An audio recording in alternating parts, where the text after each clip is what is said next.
welcome to the iconic Hungarian ring, round number 10 of the Formula A World Championship. This is the Hungarian Grand Prix. Today, the title race will potentially close up that little bit more due to Sophie Spear and Sergio Blanc both battling to get back to points in the collective battle.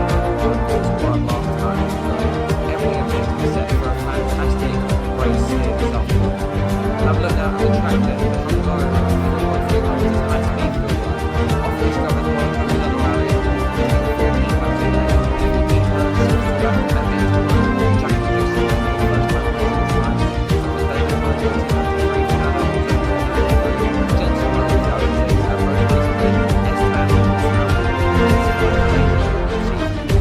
Another name into those ranks here today. So let's have a look at the starting grid now. Those in front of me, it is Sergio Blanc, the fireside on pole position, alongside those two great battle of fans here today. MOAMEN EL-HADRAY got third, starting in fourth place, starting in fifth place, Prix championship leader election, starting in sixth. DIAZ in seventh.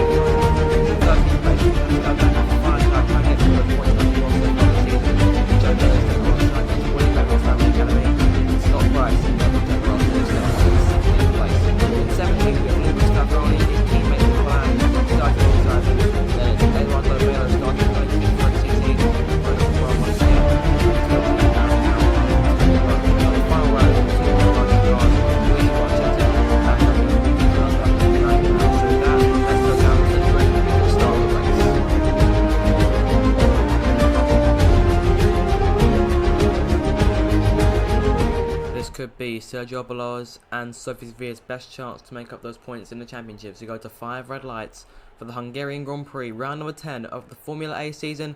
The 5 lights are out and we're underway, and it's a really good start from Verve. He jumps into the lead and takes it away from the Mexican on the start to head down towards the first corner. So he moves up in front of Arbeloa and takes the lead into the first corner. Very smooth driving there from the young Brit. He pulls away. El-HADRAY held on to third there. Sophie Spear still running back and forth. Pernay's met one place off the line. She runs in 5th over Gatto, who's now 6th. But what a start from Milton Verve compared to Arbeloa. El-HADRAY really driving quite defensively there and almost forced Sevilla wide and off the track. He's held on to P3, but I wonder how long he can hold on to it throughout this Hungarian Grand Prix. Yeah, really good start from Verve. Arbeloa trying to close in here. He's about just under half a second behind as they come through the chicane for the first time this afternoon. And it looks like we're in for an absolute treat of the Grand Prix. But still, what a start from Milton Verve. He managed to get clear of Arbeloa off the line and managed to secure the lead, allowing the Mexican no way in as they went down towards that first corner, and that's why he's leading by about 0.7 seconds now. He's increased that gap even more. I honestly thought Arbeloa was getting closer, but no, Verve's pulling away. We'll keep an eye on these 3 throughout the day, because it'll be El-HADRAY trying to hold off both Pernay and Sevilla, Pernay trying to claw back some positions after her poor qualifying as opposed to her championship rivals. And this is a good chance for Sergio Arbeloa. If he can retake the lead and win this race with Pernay and Sevilla back where they are, it could be a really good opportunity for him to gain lost points in the championship. Because he still has a good chance, but it's not happened for him so far.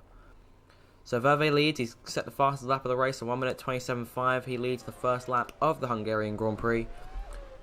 El-HADRAY still continues to run third. He's had a bit of a poor exit there. Sevilla could have a chance going to turn 2.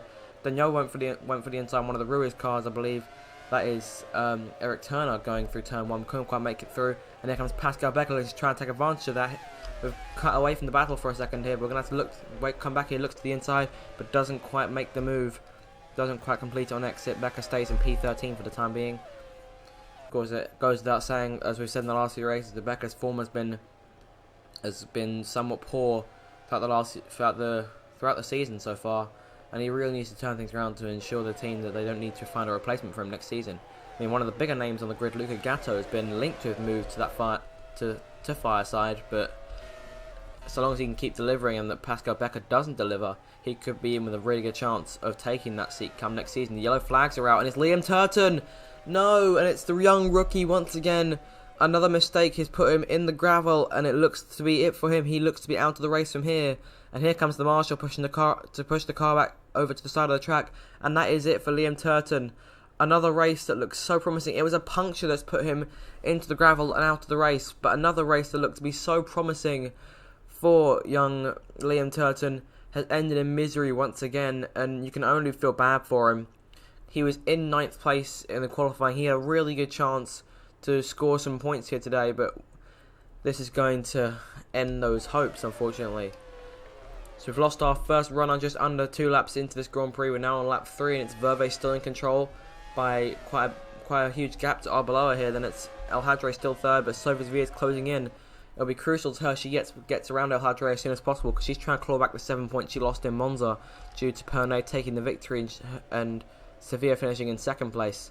So long as Prix stays behind, I think that Sevilla could have a very good chance of reclaiming the championship lead, should she perhaps even move further up to 2nd place. Positions gained and lost here. Verve and Arbeloa have swapped 1 place each. Again, they've both lost 1 place.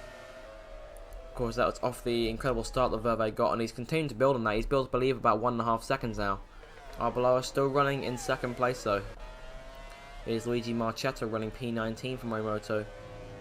He had a decent run last time out, didn't manage to score points unfortunately, but not up to the same lofty heights he achieved in the last race, which was of course his home race at Monza. He definitely enjoyed that one, as did the home fans. But it appears that coming off home soil, he's not reaching those same levels once again. EL-HADRAY still running 3rd though, but here comes Sevilla looking down to the inside, going down towards turn 1. Here they come into the first corner, and it's Sevilla who's pulled away with 3rd place, I think. Now here comes Becker. He's already made his way past Nathan DENIAU and Joe Daly as well, and down in towards that first corner. He's taken P10, and that means Becker goes back up into the point scoring positions, and that could be big, because of course just points alone aren't really what's expected at Fireside, but he's trying to get his form back, and he's trying to come back after that poor qualifying yesterday. So yeah, good for him to try and make his way back up into the points. He's already pulled away by about a second, Eric Turner. Chloe Thomas is trying to challenge Luca Gatto for 6th place. Prix is closed up to EL-HADRAY. Sevilla's pulled away with that position, and Arbeloa has closed down a little bit on Milton Verve. If he can start gaining that time back, that'll do him wonders, and it really could help him get back into the championship fight, because now Sevilla's up into 3rd place. Prix's lost control there, running behind EL-HADRAY. The dirty air coming off the back of the Dalton Moore machine definitely not helping her case, and most likely she'll be in prime position to go for a move coming out of the last corner, heading down to turn 1, as will Chloe Thomas trying to pass Gatto. And it's Oscar Diaz running in 8th place just behind him. Of course, he's had a very good season so far. He's still battling for 6th place in the championship. Here comes Prix going to the inside. EL-HADRAY a lot slower than the Apex machine, going down towards that first corner. Prix breaks late and assumes the position. So that's P4 for Alexia Prix, which puts the championship gap back down to 4 points now, because Sevilla is currently 3 points, will be scoring 3 points more than Prix from this race. Arbeloa is still quite way back in the standings. He needs a victory to get himself going again. Verve is still battling Chloe Thomas with P4 in the championship, and with a few victories could really get up into that title fight, but it'd take a few good races and a couple poor races for Prix, Sevilla and Arbeloa, which he may find difficult to get, because at least one of these guys is always up there come the end of the race.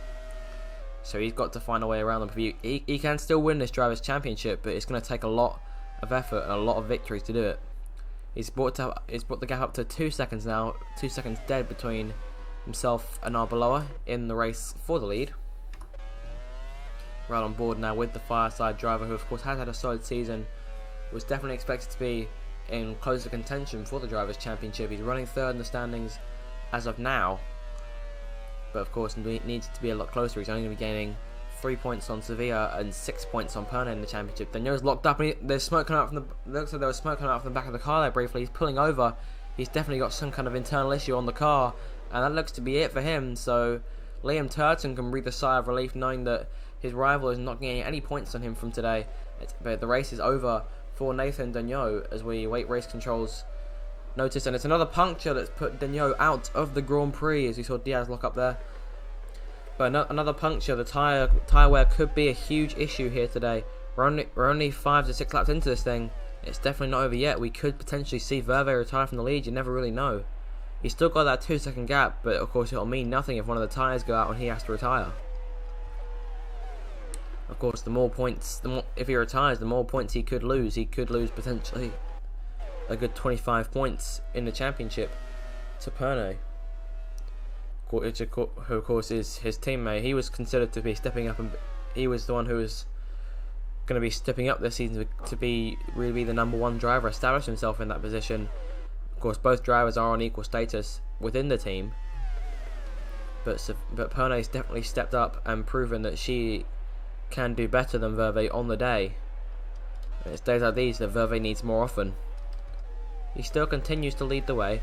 Oscar Diaz running 8th here. He's got Gatto in his sights, who's running P7. Chloe Thomas found her way past. Through the last corner he comes. Lucas Favorani is holding off Diaz's teammate Eduardo MELO in the other XCT. Of course, MELO hasn't been able to live up to the heights of his teammate. It may be that XCT go looking for a replacement going into next season. Of course, they have quite a few choices to make. They've had quite a wide selection of drivers, not to mention potentially rookies who come up from the lower ranks. Though they're still maintaining that same lead. Max Schmidt going wide a bit. He's lost control there. Pascal Becker's already made his way past him. He's up into 9th place now. Here's Joe Daly chasing down Schmidt's teammate Eric Turner. Unable to gain any time, but definitely not losing anything. He's staying consistent as to where he is. He's just under half a second behind. He lost. It looks like he did lose time throughout that first sector, but he is closing in nonetheless. Coming towards the end of lap 7 now to hit the halfway mark of this Grand Prix. It's still Verve in complete control of this thing. Sevilla running 3rd, Pernay 4th, EL-HADRAY 5th. Of course, the brief hope that he thought he was going to get podium for Daltamore has been quickly dashed once again. Diaz still running P8 here, trying to close it on Gatto. Not really making any progress. He's about 1.6 seconds behind. He comes through the last corner now.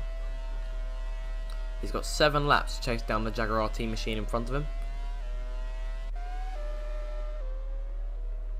Up below, still in control of 2nd place, is William Evans. Of course, if I was him, I'd be getting pretty worried in that seat, because we've seen the tyres be an issue for the Abbey Academy cars, but with DENIAU retiring, I'd be a little bit nervous. I'd just be trying to nurse the tyres, get them home at the end of the race. Verve's really increased that gap now. Here's Max Schmidt running P10. He's locked up a bit there. He may lose some time to his teammate behind him, but not enough time for Turner to be able to get close enough to make a move for that position, because he's quite a way back. You'll be able to see on the bottom of your screen in just a moment. 6 seconds was the gap the last time around, and it looks to be even larger this time. It's around 7 seconds between the two, based off the timings to the bottom of the screen. It's still 1.2 seconds separating Sevilla from Pernay, and I can tell the Spaniard would like to keep it that way, or if anything increase it. Miquelin locks up slightly there while chasing down Eduardo MELO, who's currently stuck in an Axel 76 sandwich. Really closing in now is the Monegasque in the attempt to try and take that place away. Got to get that a little bit closer. Hope that his teammate holds MELO up. Favorani defending his line in front of them. Yellow flag's out, and it's Eric Turner, who's, I think he must have spun somewhere. It looks like he's alright now. Can we see if anyone else is involved there? It looks like Joe Daly may have been involved. They must have made contact. They didn't manage to pick that one up. It came by just too quickly for us, but Turner still down there in P11. I think he's might have run wide, but Joe Daly's been the real loser out of this situation. Here's Scott Price making the move on Turner, going down towards that first corner. Turner trying to switch back, but not quite close enough. And that's P11 for Scott Price. Of course, no points on offer for that, but still another place gained, one step closer to those points paying positions. Sevilla not quite close enough to Arbeloa to make a move as Marchetta locks up. He still keeps on going. He's failed to score any points so far this season, if my notes are correct. That'll be something he wants to change, because of course he's trying to stay in motorsport. He's had a thrilling career in other categories, and this arrival to Formula A was potentially meant to be his grand return to the top level of motorsport, but it seems he's been unable to make anything of it. Of course, given an under competitive car, which of course Tanaka has scored points in. He managed to get points at the Turkish Grand Prix. 5 more laps to go now for Milton Verve, still in control of this race. Off the last corner comes EL-HADRAY. Chloe Thomas closing in on him now. The gap at 0.6 seconds. It's closed ever so slightly, but she's definitely gaining that time. And of course, she needs to take that position in order to minimise the damage done, because she'll be losing 15 points to Milton Verve in the championship, because he's going to go on to take the victory from here. Up below is still running second. Unless something happens to Verve, it does look like he's going to be it looks like he's going to be maintaining 4th in the championship. Sevilla still 3rd. Not enough for her to take the championship lead away from Pernay. The yellow flags are out once again. It's MOAMEN EL-HADRAY who spun. Oh, and that's late on in the Grand Prix. And it looks to be any chances he had of scoring decent points today have been dashed. And here comes Max Schmidt behind him. He's really been held up there. There's going to be a chance for Scott Price to gain a bit of time. That's really unfortunate for MOAMEN EL-HADRAY, but in the end, some of those mistakes are just what cost you late on in Grand Prix. You've got to be able to keep your focus all the way to the end. Arbeloa still keeping his focus. He's got to try and chase down Milton Verve, but I don't see him doing that within these final 4 laps. Unless Verve makes some sort of similar mistake to EL-HADRAY. 4 more laps remaining. The gap's still around 2 to 3 seconds here. He's really managed to hold that lead today. EL-HADRAY still in the points, still on course to claim a couple points for Dalton Moore. Only 2 in their battle to try and beat XCT in the Constructors' Championship. They've really fallen off the cliff in that regard. Joe Daly has really been failing to deliver in recent races. Take a look at positions gained and lost here. Verve has gained 1 place at the expense of Arbeloa. Sophie Sevilla has gained 1 place. Pernay has gained 2. Chloe Thomas has gained 3. She's found her way past Luca Gatto now. Oscar Diaz is still in the same position he was at the start, as is Max Schmidt. Pascal Beck has gained 5 places. He's had a decent race. EL-HADRAY has lost 6 with that spin earlier on. He'd only lost 2 places initially, but now he's spun, and that is where he is. That's where he is for the time being. Mick Walland trying to find his way around Eric Turner, unable to do so. Look at the run he gets. Will he try and make a move? Not quite. Good decision there. The Renault engine doing its job in the back of the machine, still trying to power him past the XCT in front. Chloe Thomas has jumped up into 5th place now. Just a couple more laps to go. Can she chase down Pernay for 4th place? The gap is still quite large, 5.3 seconds. The last time of asking, as Verve moves into turn 1. Schmidt still running in P10. Like I say, not much longer left to go in this Grand Prix. It does look like the top 10 is secure at this point due to the gap between them. Turner up into 14th place. He managed to find his way around Mick Walland. Favorani still remains in P12, chasing down Scott Price, who holds that 11th position. Eduardo MELO sort of all on his own now in that regard. Not exactly as sandwiched as he was before. If Favorani were to make a mistake, I'm sure MELO would relish the chance to move up in other places. Sevilla still continues to run 3rd. The main thing for her is that she's closing down points in a championship on Alexia Pernay. That's what she'll have wanted out this weekend, other than to try and take the victory, which she'll be unable to do from here. Even if Verve or Arbeloa were to retire, that'd still only be 3 points gained, due to the gaps between the points dished out in the standings. If Pernay can find her way past Sophie Sevilla, then that would be a godsend for her. There's Marchetta still running P19. 2 more laps to go for Milton Verve. If he can hold on to take his 2nd victory of the season, and that'll get him some more points for the championship. And like I say, it's not over for him yet. He'll be gaining 7 points on Arbeloa. He'll be gaining 10 points on Pernay. He'll be gaining 10 points on Pernay, 7 points on Sevilla, and Oh, I don't know my numbers this late on the race, you guys. But yeah, point is he'll be gaining points in the championship. Pernay still running P4, only 12 points for her effort today. 13 points is what we're gaining. We're gaining 10 on Sevilla and 7 on Arbeloa. So at least they're finding out mass right in the end. So some successes come out of this race for me today, at least. William Evans locks up a little bit going into turn 1. That wouldn't be good for the tyres. He may have flat spotted them there. 20 runners still in this Grand Prix. I doubt we'll be seeing any late race retirements. As Verve comes around the penultimate corner on the Hungarian circuit to come around to begin his final lap of the Hungarian Grand Prix. He's driven a fantastic race all day. And once again, it's been another Grand Prix where the start has been everything. He's been able to maintain that gap. He's driven, like I say, he's driven a great race. A couple of guys moving up into the point here. I think Scott Price may have spun somewhere. And Scott Price has pulled over here, and this could be it for him. It looks like we are about to lose a third runner in this Grand Prix. We're not quite sure what the issue is. He's sort of just stalled the car on the side of the track. A marshal should go over there in just a moment to go and check on him. Make sure he's alright, and yep, there is the marshal. Push the car away, the race is over for him. A loose wheel, so once again the tyres coming into play. Not in the same way perhaps, but they have been the main cause of retirements this afternoon. Fortunately, no issues for any of these guys up front, and that is the reason why Verve is heading towards victory as he goes past the stricken Jaguar-RT. Just a couple more corners for him to go now. Unless he makes a mistake that allows Arbeloa to close down a 3-second lead, Verve is going to win this race. Here he comes now through the final couple of corners. Could this be potentially the start of a turn, a late turn in the championship fight?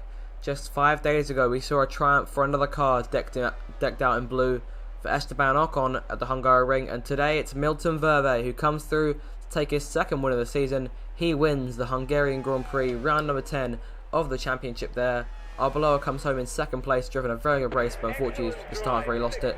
Sophie Sevilla will gain 3 points on Alexia Pernay to reduce the championship gap down to just 4 points with the last 6 races left to go in this season. Chloe Thomas beats Luca Gatto to come home in 5th place, Gatto in 6th. Oscar Diaz holds on and beats Pascal Becker, who still drove a fantastic race, gaining 5 places over the course of those 14 laps. EL-HADRAY 9th, very unfortunate with what happened to him later on in the race, and Max Schmidt 10th, but today goes to Milton Verve, having driven an absolutely fantastic race all the way from lights to flag. The start was where it mattered. He managed to pull it off, and he's come away with a victory here at the Hungarian. Well, after that spectacular Hungarian Grand Prix, let's have a look now at the final classification. Milton Verve wins the race, his second victory of the season. Sergio Arbeloa comes home second, and Sophie Sevilla rounding out the podium, closing up those points to Alexia Pernay, which she'll be needing after a tough battle today. They've got a feel for those 3 retirees, the bottom of the standings: Scott Price, Nathan DENIAU and William Turton. The tyres definitely being an issue today in all sorts of different ways. Take a look now how that's impacted the Drivers' Championship. Pernay still leads the way by just 4 points now over Sophie Sevilla, and Sergio Arbeloa just 20 points back. Verve 45 points out. He's trying to push his way back into the fight. He's definitely finding his way past Chloe Thomas in the race for 4th place. Of course, still 4 drivers at the bottom of the table yet to score. Looking at the Constructors' Championship now, Team Apex still lead the way by 22 points now to Abbey Grand Prix. Fireside further back. XCT still winning the battle for 4th place in Constructors over Dalton Moore and Jaguar-RT, who seem to have fallen away. Well, that's the end of today's broadcast of the Hungarian Grand Prix. Hope you've enjoyed it. Make sure to like, share and subscribe if you enjoyed this one. And we will see you at the next race, the United States Grand Prix being held at the Circuit of the Americas. Thanks for watching today, guys, and we'll see you next time. Goodbye.